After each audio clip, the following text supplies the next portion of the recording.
தாய்மாமன் தங்க மோதிரம் திட்டத்தின் கீழ் அரசு மருத்துவமனைகளில் பிறக்கும் ஆண் பெண் என இரு பாலருக்கும் ஒரு தங்க மோதிரம் வழங்கப்படும் என்று அரசு விளக்கமளித்துள்ளது.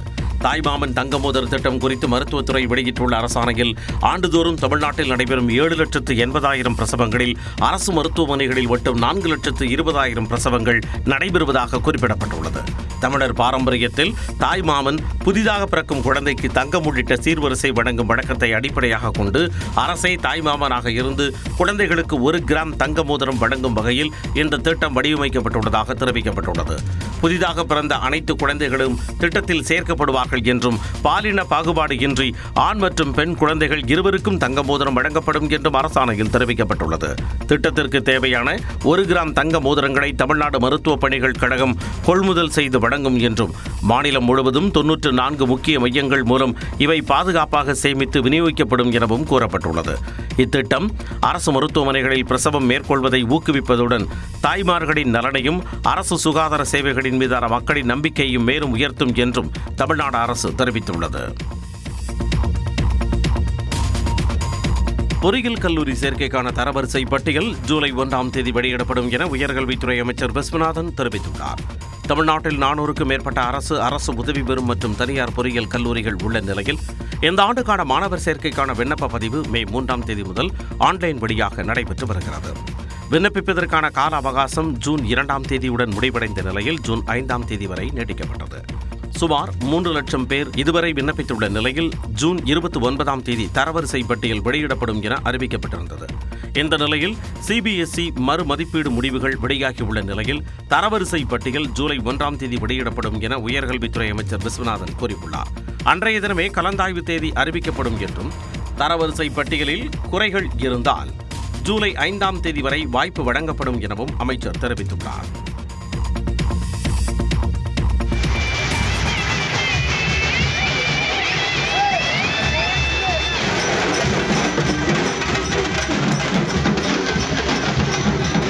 சிவகங்கை மாவட்டம் மானாமதுரை அருகே விவசாயம் செழிக்க மழை வேண்டி நடைபெற்ற நிறைகுளத்து ஐயனார் கோவில் பிறவி எடுப்பு விழா காட்சிகள் தான் இவை.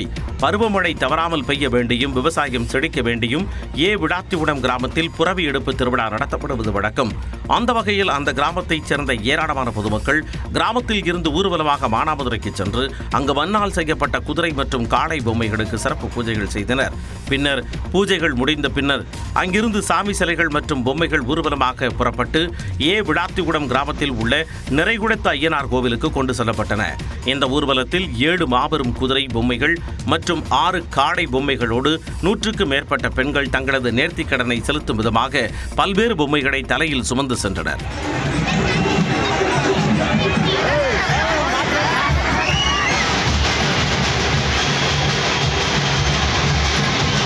கேரள சண்டை மேளம் மற்றும் ட்ரம்ஸ் வாத்தியங்களின் அதிரடி இசைக்கு ஏற்ப கிராம மக்களும் பெண்களும் ஆடி பாடி உற்சாகமாக குதிரைகளை எடுத்துச் சென்றனர். கத்தாரில் எரிவாயு சுத்திகரிப்பு ஆலையில் ஏற்பட்ட தீ விபத்தில் நெல்லை மாவட்டத்தைச் சேர்ந்த 3 இளைஞர்கள் உயிரிழந்த சம்பவம் சோகத்தை ஏற்படுத்தியுள்ளது. இறந்தவர்களின் உடல்களை தாயகம் கொண்டுவர உறவினர்கள் கண்ணீர் மல்க கோரிக்கை விடுத்துள்ளனர். கத்தாரின் முக்கிய எரிசக்தி மையமான ராஸ்லஃபா நகரில் உள்ள ஆலையில் கடந்த ஞாயிற்றுக்கிழமை இரவு எதிர்பாராத விதமாக தீ விபத்து ஏற்பட்டது. இந்த விபத்தில் நெல்லை மாவட்டம் சிதம்பரபுரம் பகுதியைச் சேர்ந்த 26 வயதான பவித், பனங்குடி சிவகாமிபுரத்தில் வசித்த சுஜித்குமார் மற்றும் சுவின் ஆகியோர் உயிரிழந்தனர். உயிரிழந்த பவித் கடந்த 8 மாதங்களுக்கு முன்புதான் கத்தார் நாட்டிற்கு வேலைக்கு சென்றுள்ளார். தனது மகனை செல்போன் மூலம் தொடர்பு கொள்ள முடியாத நிலையில் அவர் இறந்துவிட்டதாக வந்த செய்தி அறிந்து அவரது பெற்றோர் மற்றும் உறவினர்கள் கதறி எழுந்தனர். இதனிடையே தங்களுக்கு ஆதரவாக இருந்த மகனின் உடலை எப்படியாவது தங்களிடம் சேர்க்குமாறு சஜித்குமாரின் தாயார் கண்ணீர் மல்க கோரிக்கை விடுத்துள்ளார். எப்படியாட்டு கொண்டு வந்து என் கையில் கூட சேர்த்துங்க, கும்பிட்டு கேட்டுக்கிறது ஒன்னே ஒன்று கண்ணே கண்ணு வளர்த்தேன். என் பிள்ளை வேலைக்கு போகிறேன் போச்சு, லாஸ்ட்டில் பணமா வரபோது நான் தாங்க முடியாது ஐயா. சஜித்குமார் வீட்டிற்கு நேரில் சென்ற ராதாபுரம் வட்டாட்சியர் மாரிசெல்வன் முழு விவரங்களையும் கேட்டறிந்தார். மத்திய மாநில அரசுகள் தலையிட்டு 3 பேரின் உடல்களையும் மீட்டு சொந்த ஊருக்கு கொண்டுவர நடவடிக்கை எடுக்க வேண்டும் என்று கோரிக்கை விடுத்துள்ளனர். குன்னூர் விநாயகர் கோவிலில் பல அடுக்கு வாகன நிறுத்துமிடம் கட்டும் பணியை ரத்து செய்து தமிழ்நாடு அரசு உத்தரவிட்டுள்ளது. குன்னூர் அருள்மிகு விநாயகர் கோவிலில் 15 கோடி ரூபாய் மதிப்பீட்டில் பல அடுக்கு வாகன நிறுத்துமிடம் கட்டுவதற்கு கடந்த திமுக ஆட்சியில் உத்தரவிடப்பட்டது. இதற்கு மருதமலை சுப்பிரமணிய சுவாமி கோவில் நிதியில் இருந்து 10 கோடியே 36 லட்சம் ரூபாய் ஒதுக்கீடு செய்து அரசாணை வெளியிடப்பட்டது. இந்நிலையில் பல அடுக்கு வாகன நிறுத்த கட்டுமான பணிகள் தொடங்கப்படாத நிலையில் அடிப்படை வசதிகள் இல்லாத வருவாய் குறைந்த அளவில் உள்ள குன்னூர் கோவிலுக்கு மருதமலை கோவில் உபரி நிதியில் இருந்து வாகன நிறுத்தம் கட்டும் பணியை ரத்து செய்து தமிழ்நாடு அரசு உத்தரவிட்டுள்ளது. இந்த திட்டம் தொடர்பாக சட்டப்பேரவையில் முன்னாள் அறநிலையத்துறை அமைச்சர் சேகர் பாபுவுக்கும் தற்போதைய அறநிலையத்துறை அமைச்சர் ரமேஷுக்கும் காரசார விவாதம் நடைபெற்றது குறிப்பிடத்தக்கது. தமிழ்நாட்டின் அரசியல் களத்தை பரபரப்பாக்கிய செய்திகளை தற்போது பார்க்கலாம். பார்ட்டி ஃபண்ட் கட்சி நிதி அப்படின்ற பேர்ல அடிச்ச கொள்ளையெல்லாம் ஒண்ணா இப்போ கவர்மெண்டோட கஜானாவுக்குள்ள கொண்டு சேர்த்துக்கிட்டே இருக்கிறோம். சட்டப்பேரவையில் ஆளுநர் உரைக்கு நன்றி தெரிவிக்கும் தீர்மானத்தின் மீதான விவாதத்திற்கு பதிலுரையாற்றிய போது முதலமைச்சர் விஜய் இவ்வாறு பேசினார். இதனால் திமுக உறுப்பினர்கள் எழுந்து நின்று முழக்கம் எழுப்பினர். இதற்கு பதிலடியாக தாவேக உறுப்பினர்களும் முழக்கம் எழுப்பியதால் கடும் அமளி நிலவியது.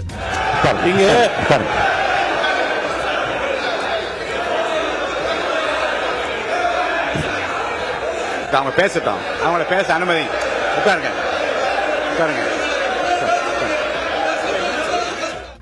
அப்போது எதிர்க்கட்சித் தலைவர் உதயநிதி குறுக்கிட்டு பேச முற்பட்ட நிலையில் அமைச்சர்கள் செங்கோட்டையன், ஆதவ் அர்ஜுனா, ராஜ்மோகன் ஆகியோர் எதிர்ப்பு தெரிவித்தனர். இரு தரப்பினரையும் சபாநாயகர் சமாதானப்படுத்திய பிறகு பேசிய உதயநிதி ஸ்டாலின் முதலமைச்சர் எதையும் ஆதாரத்துடன் பேச வேண்டும் என்று கேட்டுக் கொண்டார். அதே மாதிரி இன்னைக்கு முதலமைச்சர் பேசும்போது சில வார்த்தைகள், தவறான வார்த்தைகள் பேசுறாரு. அவர் பார்ட்டி ஃபண்ட் அப்படின்னு சொல்லியிருக்கிறாரு. அவர் அமைச்சர் அந்த பார்ட்டி ஃபண்ட் எந்த பார்ட்டின்னு கூட சொல்ல தைரியம் இருந்தா சொல்லுங்க, நாங்க அதெல்லாம் பேஸ் பண்ண தயாரா இருக்கோம். எதையும் ஆதாரத்தோடு எதையும் பேசுங்க. முதலமைச்சர் பேசி முடித்த பிறகு ஆதாரம் இல்லாதது என்றால் நீக்க நடவடிக்கை எடுக்கப்படும் என்று சபாநாயகர் ஜெயசிறி பிரபாகர் உறுதியளித்தார். மாண்புமிகு எதிர்க்கட்சித் தலைவர்கள் பேசியதும் மாண்புமிகு பொதுப்பணித் தலைவர்கள் பேசியதும் ஆதாரம் இல்லாமல் பேசக்கூடாது என்று நான் சொன்னேன். ஆய்வு செய்து நீக்கப்பட வேண்டியது நீக்கும் என்று சொன்னேன். இப்போது மாண்புமிகு முதல்வர் அவர்கள் பேசி முடிக்கட்டும். நீங்கள் கூறிய கருத்துப்படி அதில் ஆதாரங்கள் இல்லாத குறிப்பாக இருந்தால் அதை நீக்குவதற்குரிய உரிமை எனக்கு இருக்கிறது. ஆய்வு செய்து நான் நடவடிக்கை எடுப்பேன். ஆனால் டாஸ்மாக் பற்றிய முதலமைச்சர் விஜயின் பேச்சுக்கு எதிர்ப்பு தெரிவித்து பேரவையிலிருந்து திமுக உறுப்பினர்கள் வெளிநடப்பு செய்தனர். என்னென்னமோ செய்வான்னு சொல்றானே இந்த விஜய். பல வருஷமா இருக்கிற ஒரு பதவி வெறி பிடிச்ச அரசியலை உடைச்சு எப்படி செய்வான்னு நம்ம மக்களை யோசிச்சிருவாங்க. இதோ இப்போ நம்ம மக்களுக்கு புரிஞ்சிருக்கும். இப்பவும் சொல்றோம், இது வெறும் ஆரம்பம் தாங்க. இந்த மாபெரும் சபையிலிருந்து கேட்கிற மக்களே, நமக்கு கொஞ்சம் அவகாசம் கொடுங்க. மக்களின் தயவால் தான் தாவேக ஆட்சி நடப்பதாக முதலமைச்சர் விஜய் கூறிய காட்சிகளே இவை. பேரவையில் பேசிய அவர் சோஃபா மாடல் அரசு குறித்த விமர்சனத்திற்கும் பதிலடி கொடுத்தார். புதுசா ஒரு வெப்பன் ஒண்ணு கொண்டு வந்திருக்காங்க. அது என்ன தெரியுமா? அவங்க தயவால தான் நம்ம ஆட்சி நடக்குதாம். மக்கள் தயவால இந்த ஆட்சி நடந்துகிட்டு இருக்கு. மனசாட்சி உள்ள சக்திகளோட ஆதரவால இந்த ஆட்சி நடந்துகிட்டு இருக்கு. மக்கள் நலத்திட்டங்களை செயல்படுத்த சிறிது அவகாசம் வழங்கும்படியும் முதலமைச்சர் கேட்டுக்கொண்டார். சோஃபா மாடல் ஆட்சியா? அது என்னன்னு புரியறதுக்கு எனக்கு ரொம்ப நாள் ஆச்சு. இந்த sofa set, table chair, teapoy, furniture பிசினஸ்லாம் வேற எங்க வெளியில போய் பண்ண சொல்லுங்க. இது மன்னராட்சி அல்ல, மனசாட்சியுடைய மக்களாட்சி என்றும் முதலமைச்சர் விஜய் திட்டவட்டமாக தெரிவித்தார். கட்சி நிதி என முதலமைச்சர் கூறியதற்கு ஆதாரம் என்ன என எதிர்க்கட்சித் தலைவர் உதயநிதி ஸ்டாலின் கேள்வி எழுப்பியிருக்கக்கூடிய நிலையில் அனைத்துக்கும் ஆதாரங்கள் இருப்பதாக அமைச்சர் நிர்மல்குமார் பதில் அளித்துள்ளார். ஆதாரம் என்ன இருக்கு? அப்புறம் ஊழல் பண்ணிருக்க ஆதாரம் இருக்குன்னா கோர்ட்டுக்கு போங்க. கோர்ட்ல நாங்க ஃபேஸ் பண்றதுக்கு ரெடியா இருக்கோம். சும்மா பொத்தாம்பதுவா வந்து பொதுக்கூட்ட மேடையில பேசுற மாதிரி, பிரச்சார கூட்டத்தில் பேசுற மாதிரி அசம்பிளில வந்து பேசிட்டு இருக்க முடியாது. எந்த பார்ட்டி யாருக்கு கொடுத்தாங்க, ஏதாவது ஒரு ஆதாரம் இருக்கா? சும்மா பொத்தாம்பதுவாக இப்படி ஒரு குற்றச்சாட்டு சொல்லும் போது ஒரு ஆதாரம் இருந்தா அதுக்கு நம்ம பதில் சொல்லலாம். கண்டிப்பாக என்னென்ன வகையில் பார்ட்டி ஃபண்ட் எங்கெங்க வாங்குச்சுன்னு ஊரு உலகம் தெரியும். 20 பிஏ எதுக்கு வச்சிருந்தீங்க? 20 பிஏ வசூல் பண்ண வச்சிருந்தீங்க. அப்படித்தானே ஒவ்வொரு துறை இருந்துச்சு. நாங்க முன்னாடி லிஸ்ட் பண்ணி சொல்லியிருக்கோம்ல, ஒவ்வொரு துறைக்கும் 20 பாயிண்ட போட்டு 20 இடத்துல வசூல் பண்ற வேலை தான் பண்ணீங்க. டிரான்ஸ்பர் ஒருத்தர், ப்ரொமோஷன் ஒருத்தர், டெண்டர் பார்க்கர் ஒருத்தர், கான்ட்ராக்ட் ஒருத்தர், ஒவ்வொரு துறையிலும் 20-10 பேரை வச்சு நீங்க வசூல் பண்ணிட்டு இருந்தீங்க. இப்ப அப்படிலாம் கிடையாது. தாவேக அமைச்சரவையில் இடம் கொடுத்தவர்களுக்கும் அமைச்சரானவர்களுக்கும் வெட்கமில்லை என திமுக துணை பொதுச் செயலாளர் ஆர் ராசா விமர்சித்துள்ளார். நீட் தேர்வு உள்ளிட்டவற்றை கண்டித்து சென்னை சைதாப்பேட்டையில் திமுக மாணவர் அணி சார்பில் ஆர்ப்பாட்டம் நடைபெற்றது. அப்போது பேசிய ஆர் ராசா, திமுக கூட்டணியில் இருந்த கட்சிகளுக்கு அமைச்சர் பதவி கொடுத்து தாவேக ஆட்சி அமைத்திருப்பதாக கூறினார். நான் கேட்கிறேன், தமிழ்நாட்டுடைய முதலமைச்சராக ஆகிவிட்டீர்கள், எப்படி ஆனீர்கள்? இப்போது விளக்கம் சொல்லிக் கொண்டிருக்கிறீர்கள். எங்களால் தேர்ந்தெடுக்கப்பட்ட எங்கள் கூட்டணியிலே தேர்ந்தெடுக்கப்பட்ட சட்டமன்ற உறுப்பினர்களை அனுப்பி வைத்தோம், ஆட்சி பொறுப்பிற்கு வந்தீர்கள் சொன்னீர்கள். அதற்கு அவர் பதில் சொல்லிக் கொண்டிருக்கிறார், நாங்கள் அவர்களை அமைச்சர்களாக ஆக்கியிருக்கிறோம் என்று சொல்கிறார். அமைச்சர்களாக ஆக்குவதற்கு உங்களுக்கு வெட்கமில்லை, அமைச்சரை பொறுப்பை ஏற்றிருக்கின்ற அந்த கட்சிகளுக்கு வெட்கமில்லை. இந்தி திணிப்பை ஒப்புக்கொள்ள மாட்டோம் என ஆளுநர் உரையில் கூறியதை சுட்டிக்காட்டி பேசிய ஆராசா சிபிஎஸ்இ பாடத்திட்டத்தில் இந்தி திணிப்பை எதிர்த்து பேச துணிவு உள்ளதா என்றும் வினவினார். நான் இதே நிர்மல்குமாரை கேட்குறேன், முதலமைச்சராக பதவி ஏற்க முன்னால் 3-4 தடவை கவர்னர் ஆஃபீஸுக்கு போனீங்க. ஆனால் அதுக்கு முன்னால் முதலமைச்சரை எங்களை பதவியேற்க விடுங்கன்னு யாருக்கெல்லாம் நீங்கள் ஃபோன் பண்ணி சொன்னீங்க? யாருக்கெல்லாம் ஃபோன் பண்ணி சொன்னீங்க? நான் சொல்லட்டுமா உங்களுக்கு? அப்போ மட்டும் பாரதிய ஜனதா கட்சிக்கு உங்களுக்கு இனிக்குது. ஆளுநர் பதவி தொடர்பான அமைச்சர் நிர்மல்குமாரின் கருத்துக்கு எதிர்ப்பு தெரிவித்து பாஜக மாநில தலைவர் நயினா நாகேந்திரன் இவ்வாறு கேள்வி எழுப்பினார். சென்னையில் உள்ள தமிழ்நாடு பாஜக தலைமை அலுவலகத்தில் பேட்டியளித்தவர், சட்டமன்ற உறுப்பினர்களின் எந்த கேள்விக்கும் முதலமைச்சர் பதிலளிக்கவில்லை என்றார். எந்த கேள்விகளுக்கும், எந்த சட்டமன்ற உறுப்பினர்களுக்கும், எந்த கேள்விகளுக்கும் இதுவரையிலும் எழுந்து முதலமைச்சர் ஒரு தடவை கூட பதில் சொல்லவில்லை. சென்னையில் பேட்டியளித்த மார்க்சிஸ்ட் கம்யூனிஸ்ட் கட்சியின் மாநில செயலாளர் சண்முகம், அப்போதைய சூழலில் தங்களது ஆதரவு இல்லை என்றால் குடியரசுத் தலைவர் ஆட்சி வந்திருக்க வாய்ப்பு இருந்ததாக கூறினார். சட்டப்படியும் அவர்களுக்குத்தான் வாய்ப்பு. அந்த முறையில் நம்பர் 1. இரண்டாவது, ஒருவேளை அப்படி நாங்கள் ஆதரவு அளிக்காமல் போனால் அன்றிருந்த சூழ்நிலையில், நான் சொல்றது 8-9, அன்றிருந்த சூழ்நிலையில் நாங்கள் ஆதரிக்காமல் போயிருந்தால் 10ஆம் தேதி பதவியேற்பு என்பதே நடந்திருக்காது. அதற்கு மாறாக 10ஆம் தேதிக்கு பிறகு எப்போது வேண்டுமானாலும் குடியரசுத் தலைவர் ஆட்சி என்பது இங்கே நடைமுறைப்படுத்தப்பட்டது. தமிழ்நாட்டில் பாஜக கால் ஊன்றக்கூடாது என்பதற்காக நீண்ட நெடிய போராட்டத்தை ஒத்த கருத்துடைய கட்சிகளுடன் சேர்ந்து சிபிஎம் நடத்தி வருவதாக அவர் விளக்கம் அளித்தார். காவிரி மேலாண்மை ஆணையத்தில் தமிழ்நாடு அரசின் வாதம், கோலாகலமாக நடைபெற்ற பத்ம விருதுகள் விழா உள்ளிட்ட செய்திகளை டாப் 5 இந்தியா பகுதியில் பார்க்கலாம். ஜூன் மற்றும் ஜூலை மாதங்களுக்கான 40 டிஎம்சி தண்ணீரை தமிழ்நாட்டுக்கு திறந்துவிட வேண்டுமென கர்நாடக அரசுக்கு காவிரி நீர் மேலாண்மை ஆணையம் உத்தரவிட்டுள்ளது. காவிரி நீர் மேலாண்மை ஆணையத்தின் 52வது கூட்டம் டெல்லியில் நடைபெற்றது. ஆணையத்தின் தலைவர் எஸ் கே ஹல்தர் தலைமையில் நடைபெற்ற கூட்டத்தில் தமிழ்நாடு, கர்நாடகா, கேரளம், புதுச்சேரி ஆகிய மாநிலங்களைச் சேர்ந்த நீர்வளத்துறை அதிகாரிகள் கலந்து கொண்டனர். அப்போது பேசிய தமிழ்நாட்டின் நீர்வளத்துறை முதன்மை செயலாளர் சத்யபிரதா சாகு, தமிழ்நாட்டிற்கு இந்த ஆண்டு ஜூன் 22ஆம் தேதி வரை 6.73 டிஎம்சி தண்ணீரை திறந்திருக்க வேண்டிய நிலையில் வெறும் 2.66 டிஎம்சி மட்டுமே கர்நாடகா திறந்துள்ளதாக தெரிவித்தார்.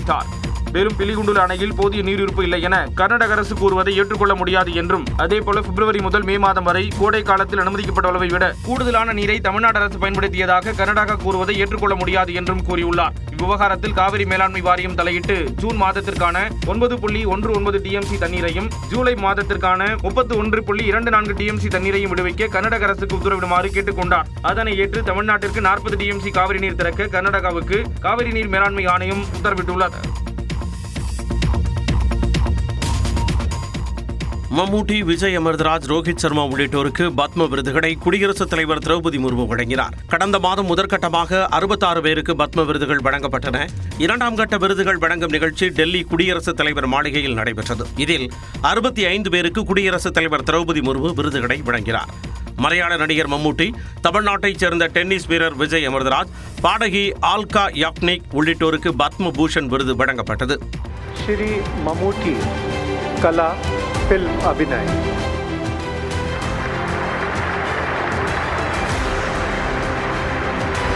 Doctor Vijay Amritraj tell tennis,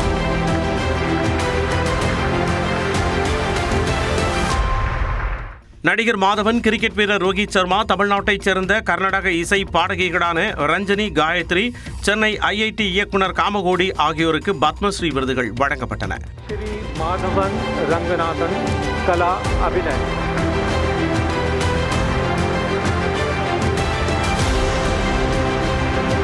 தமிழ்நாட்டைச் சேர்ந்த கால்நடை மருத்துவர் புண்ணியமூர்த்தி நடேசன், வெண்கல சிற்ப கலைஞர் ராஜஸ்பதி காளியப்ப கவுண்டர், கர்நாடக பக்கவாத்திய இசைக்கலைஞர் பக்தவச்சலம், பேராசிரியர் ராமசாமி உள்ளிட்டோருக்கும் பத்மஸ்ரீ விருதை குடியரசுத் தலைவர் வழங்கினார். ஹாக்கி வீராங்கனை சபிதா புன்யாவுக்கு பத்மஸ்ரீ விருது வழங்கப்பட்டது. மத்திய அமைச்சரவையில் மாற்றம் செய்யப்படலாம் என்று எதிர்பார்க்கப்படும் நிலையில் குடியரசுத் தலைவர் திரௌபதி முர்முவை பிரதமர் நரேந்திர மோடி சந்தித்து பேசினார். பிரதமர் நரேந்திர மோடி தலைமையிலான தேசிய ஜனநாயக கூட்டணி அரசு தொடர்ந்து 3வது முறையாக பதவியேற்று 2 ஆண்டுகள் நிறைவடைந்துள்ளன. இந்நிலையில் மத்திய சிறுபான்மையினர் நலத்துறை மற்றும் கால்நடைத்துறை இணையமைச்சர் ஜார்ஜ் குரியன் தனது பதவியை நேற்று ராஜினாமா செய்தார். ரயில்வே இணையமைச்சராக உள்ள ரவ்னீத் சிங்கின் மாநிலங்களவை உறுப்பினர் பதவிக்காலம் நிறைவடைந்துள்ளது. மேலும் மத்திய சாலை போக்குவரத்து மற்றும் நெடுஞ்சாலைத்துறை இணையமைச்சர் ஹர்ஷ் மல்ஹோத்ரா டெல்லி பாஜக தலைவராகவும், நீதித்துறை இணையமைச்சர் பங்கஜ் சௌத்ரி உத்தரப்பிரதேச பாஜக தலைவராகவும் நியமிக்கப்பட்டுள்ளனர். பாஜகவில் அமைப்பு ரீதியான மாற்றங்கள் செய்யப்பட உள்ளதாகவும் கூறப்படுகிறது. இதன் காரணமாக மத்திய அமைச்சரவையில் விரைவில் மாற்றம் செய்யப்படும் என்று கூறப்படுகிறது. மேலும் பிரதமர் நரேந்திர மோடி செஷல்ஸ் நாட்டிற்கு வரும் 27ஆம் தேதி பயணம் மேற்கொள்கிறார். இந்த சூழலில் குடியரசுத் தலைவர் திரௌபதி முர்முவை பிரதமர் நரேந்திர மோடி நேற்று சந்தித்து பேசினார். இது தொடர்பான புகைப்படங்களை குடியரசுத் தலைவர் மாளிகை வெளியிட்டுள்ளது. அமைச்சரவை மாற்றம் குறித்து விவாதிப்பதற்காகவே குடியரசுத் தலைவரை பிரதமர் மோடி சந்தித்திருக்கலாம் என்று கூறப்படுகிறது. இந்தியாவைச் சேர்ந்த 11 எண்ணெய் கப்பல்கள் ஹோர்முஸ் நீரிணையை கடந்ததாக மத்திய வெளியுறவு அமைச்சகம் தெரிவித்துள்ளது. டெல்லியில் செய்தியாளர்களை சந்தித்த மத்திய வெளியுறவு செய்தி தொடர்பாளர் ரந்தீர் ஜெய்ஸ்வால், ஈரான் அமெரிக்கா இடையே புரிந்துணர்வு ஒப்பந்தம் கையெழுத்தானதை அடுத்து இதுவரை 11 இந்திய கப்பல்கள் ஹோர்முஸ் நீரிணையை கடந்ததாக கூறினார். We have 10 Indian flagged vessels which are still in the Persian Gulf region. These are those who were stuck when the conflict began.